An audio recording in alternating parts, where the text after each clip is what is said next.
Hi, everyone. Welcome back to another episode of Thoughts from the Machine. I'm Bill Gephardt, founder and executive director at 10 Dynamics. In today's episode, we're talking about the big moves in August, a month where, despite many out-of-office replies, the markets didn't go on holiday.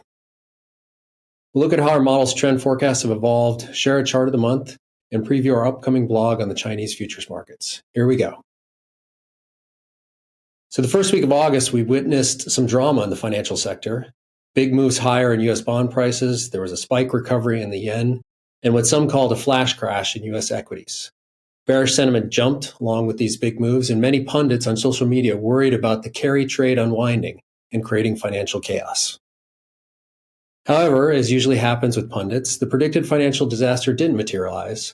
Stocks spent the rest of the month recovering all the way back to the highest levels of the year, and bond markets have basically remained in a range since then.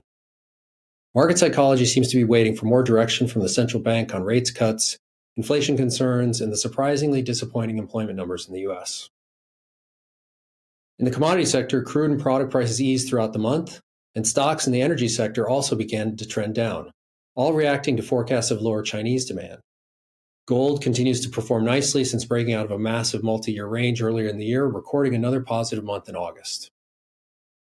If we step back and look at the continued strength in gold, the weakness in the U.S. employment numbers, and potentially weak global energy demand, perhaps the real impending disaster could be a sustained period of stagflation in the U.S. That could also be what's been keeping the VIX elevated despite the recovery in stock prices. The current VIX trend is definitely flying the champagne for U.S. equities going into the U.S. elections. Our chart of the month this month is iron ore. Iron ore futures are traded in Asia, including in the domestic Chinese futures market, and can be a good indicator for what's happening in global industrial demand. Looking at the chart, you can see how prices are clearly trending lower, now at the lowest prices in a year. This could be confirmation that global industrial demand is weakening, and newly developing bearish trends in other key global commodities like energy could have room to run. Okay, now let's look at our trend strength and our model by sector. So what you might notice first this month is how many sectors are not notable. Trend strength for most sectors is between minus 25% and positive 25%. This is range bound and currently not a great environment for trend following. The main exception is U.S. equity market indices, which went from neutral all the way back to a strong uptrend on the recent recovery. However, unlike the last time when equities were rallying earlier this year, the VIX is still in a bullish uptrend, not bearish as you would expect if we were in for a strong equities rally. Combining these readings, our model clearly suggests that equities have most likely entered a large range at best, and that downside risks are still high. Now, as we head into fall, we continue our commitment to innovation by applying our model to new markets. We now include over 30 domestic futures markets in China. Since we don't perform any parameter optimization in our model, we were able to directly apply the model to these new futures contracts as basically an out-of-sample test and compare the results to our current strategies. Professional investors on our fact sheet distribution list will see these results later in September.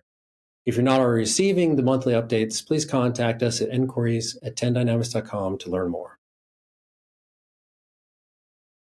We'll also be publishing a short blog summarizing our views on the risks, rewards, and key dynamics of the Chinese futures markets, and we look forward to working with our clients on this new diversifying strategy. We've also updated our website, adding more resources to the Insights page, as well as an overview of our strategy and technology. As always, you can find more at 10dynamics.com. And that's it for this month. I hope you enjoyed the episode of the podcast. As always, if you're a professional investor and would like to receive our detailed fact sheets, please reach out to inquiries@10dynamics.com and we'll add you to the distribution list. Thanks for listening and see you next time with more Thoughts from the Machine.